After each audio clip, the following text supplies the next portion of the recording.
Hello, সবাই কেমন আছেন? দীপ টিউটোরিয়ালের পক্ষ থেকে আপনাদেরকে আবারও স্বাগতম এবং শুভেচ্ছা জানিয়ে নতুন একটি পর্ব নিয়ে হাজির হয়েছি। আমরা গত পর্বে যে বিষয়টি নিয়ে আলোচনা করেছিলাম সেটি হলো ডেসিমেল থেকে অন্য যে কোনো সংখ্যার রূপান্তর।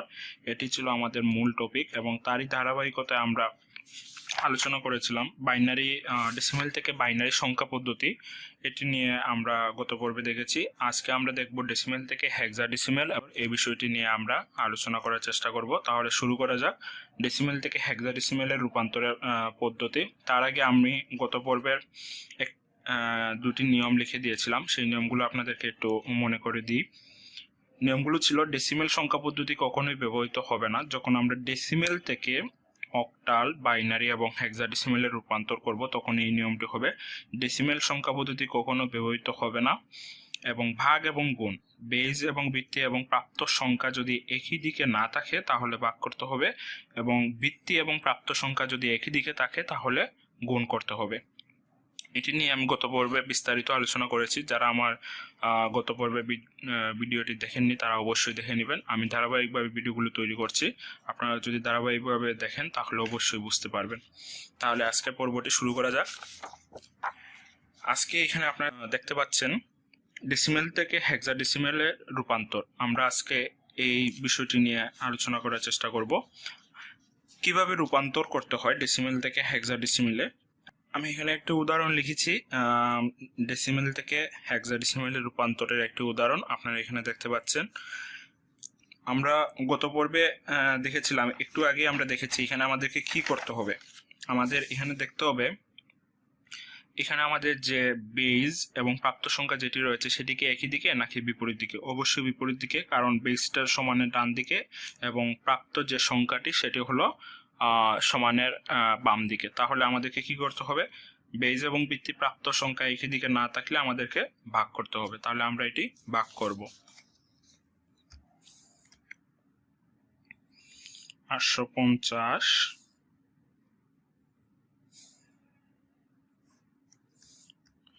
850কে আমার যেহেতু ডেসিমেলের সংখ্যা পদ্ধতি ব্যবহৃত হচ্ছে না, আমার ব্যবহার করতে হবে যে সংখ্যা পদ্ধতিতে রূপান্তর করতে হবে হেক্সাডেসিমেল, সেটি দিয়ে আমার ভাগ করতে হবে। তাহলে এখানে 16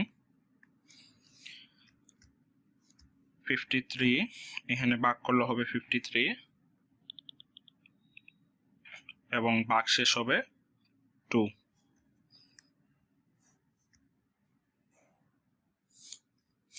এখানে আমার যতক্ষণ পর্যন্ত এই জায়গাতে আমার ভাগফলের অংশটুকু, এই অংশটুকু যতক্ষণ পর্যন্ত শূন্য না হবে ততক্ষণ পর্যন্ত আমরা ভাগ করে যাব।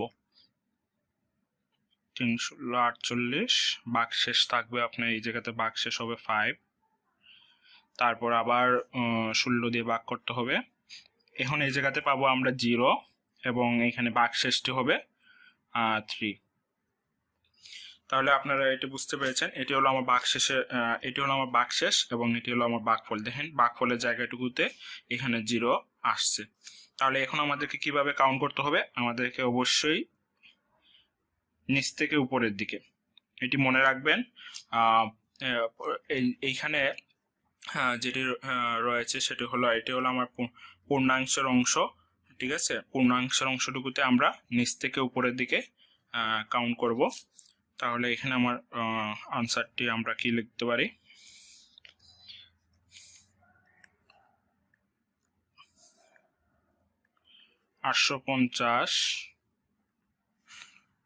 এখানে হবে 3352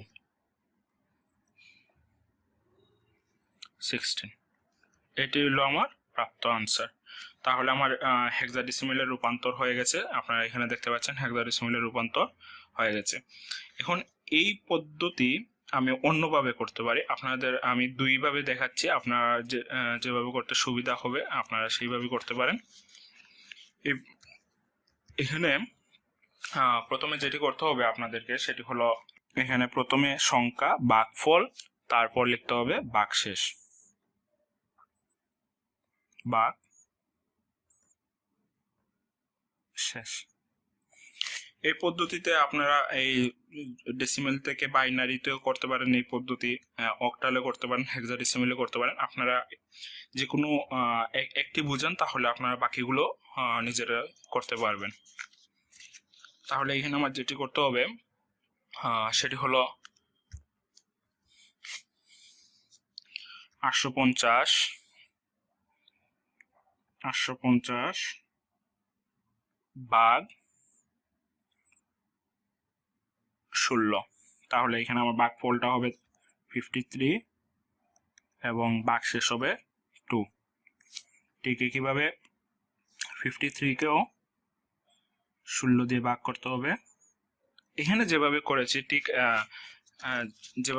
ঠিক একইভাবে এখানেও করছি। এখানে আপনারা দেখতে পাচ্ছেন একইভাবে করছি। সেটি হলো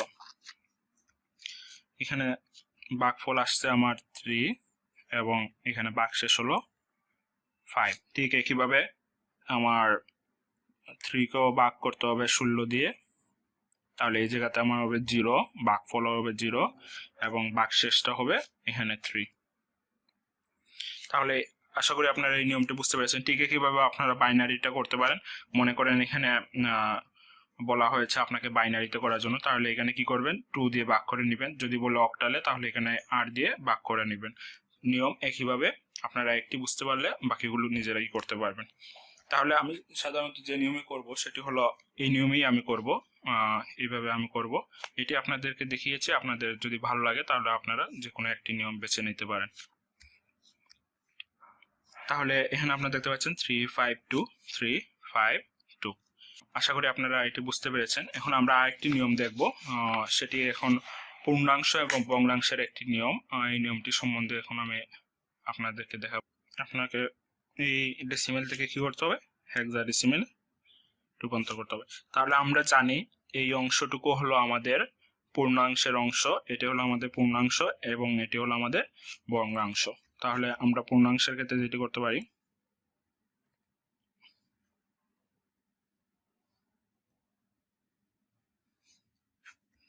এটি হলো আমার পূর্ণাংশের অংশ। পূর্ণাংশের অংশটুকু আমরা প্রথমে করে নিই।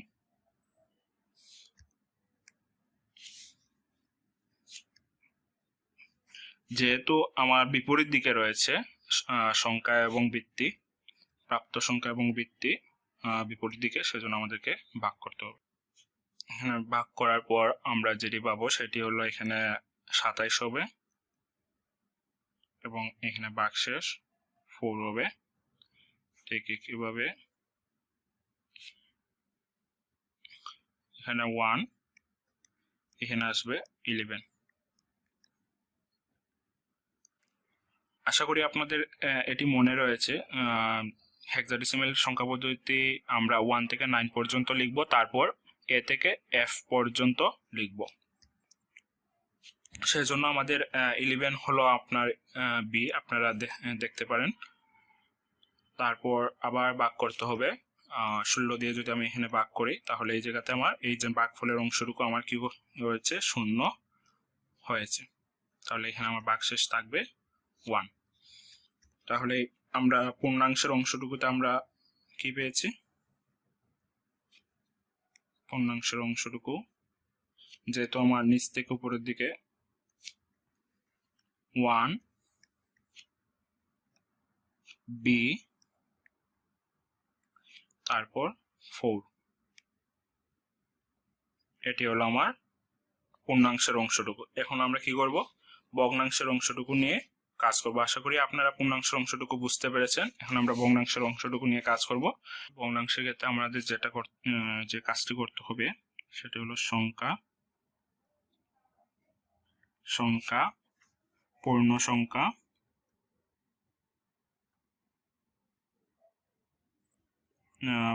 সংখ্যা এবং ভগ্নাংশ। এই কাজটি আমাদেরকে করতে হবে। তাহলে আপনারা দেখতে পাচ্ছেন এখানে আমি লিখে নিয়েছি সংখ্যা, পূর্ণ সংখ্যা এবং আমার ভগ্নাংশ। এখন আমি কি করব,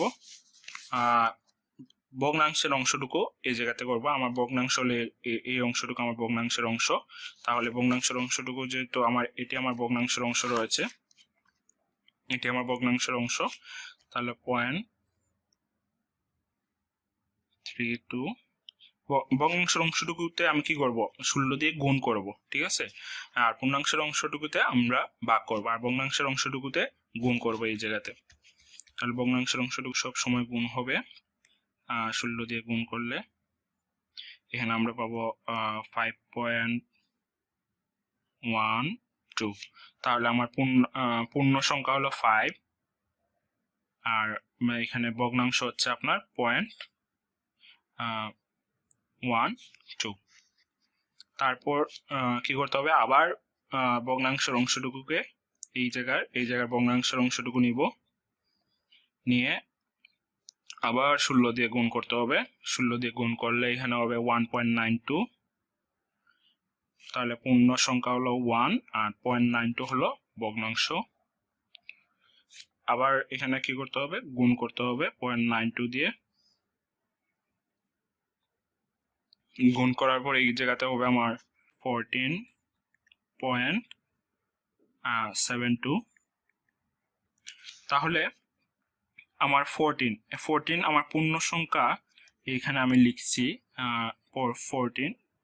আমার হেক্সাডেসিমালে এই 14টা কি হয়, ক্যাপিটাল লেটারে হয়। আশা করি এটি আপনারা বুঝতে পেরেছেন। আমি এগুলো নিয়ে গত পর্বে আগের পর্বগুলোতে আলোচনা করেছি। আর আমার ভগ্নাংশের অংশটুকু হবে 0.72। ঠিক একইভাবে 0.72কে আবার 16 দিয়ে গুণ করতে হবে। গুণ করার পরে এই জায়গাতে আপনারা পাবেন 11.52। তাহলে 11 আমার এই যে এটি 11টা হলো আমার পূর্ণ সংখ্যা। এটি 11কে আমরা হেক্সাডেসিমালে বি হবে, আর 0.52। আমরা বুঝতে পারছি এই যে পূর্ণ সংখ্যার অংশটুকু কখনোই এই জায়গাতে 1 আসবে না, কারণ এটি ইনফিনিটি হবে। আমি যদি আরো দুইটি ম্যাথ এখানে করি তাহলে আপনারা বুঝতে পারবেন। দেখেন এই জায়গাতে আবার যদি আমি 0.52কে 16 দিয়ে গুণ করি, গুণ করার পর এই জায়গাতে আমার আসবে 8.32। তাহলে আমার পূর্ণ সংখ্যার অংশটুকু হচ্ছে 8 এবং আমার ভগ্নাংশের অংশটুকু হচ্ছে 0.32। আমি যদি আবার 0.32 কে গুণ করি, গুণ করার পর আপনারা দেখতে পাবেন 0.32কে আমি গুণ করলে এই জায়গাতে হবে, পাবো 5.12। তাহলে 5.12কে যদি আমরা এখানে লিখি তাহলে এখানে 5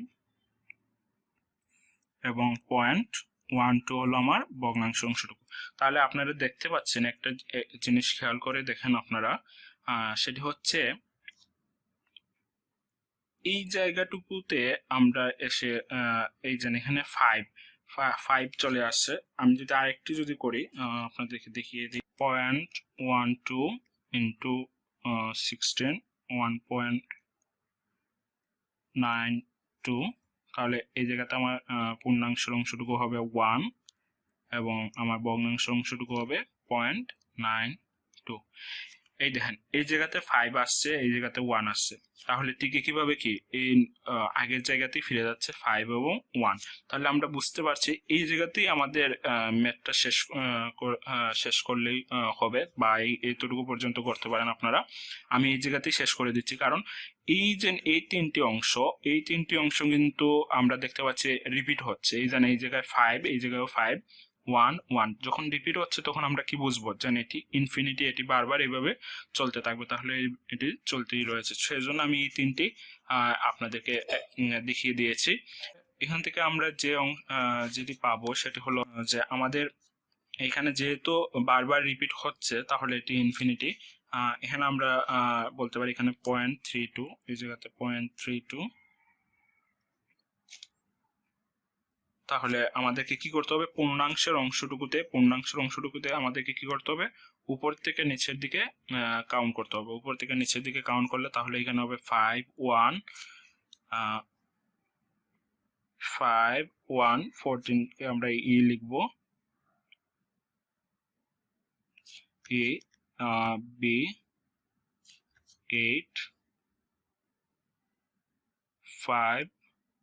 আচ্ছা, এখানে আমরা বি পর্যন্ত লিখতে পারি। আমাদের বি পর্যন্ত লিখলে হবে, আমরা বি পর্যন্ত লিখবো। এখানে বি পর্যন্ত লিখেছি, কারণ এরপর থেকে আমাদের রিপিট হচ্ছে সংখ্যাগুলো, সেজন্য আমরা এইভাবে ডট ডট দিয়ে বুঝিয়ে দেবো যে এটি চলতেই থাকবে। তাহলে আমরা এটিকে একসাথে লিখতে পারি, এই জন্য একসাথে লিখতে পারি।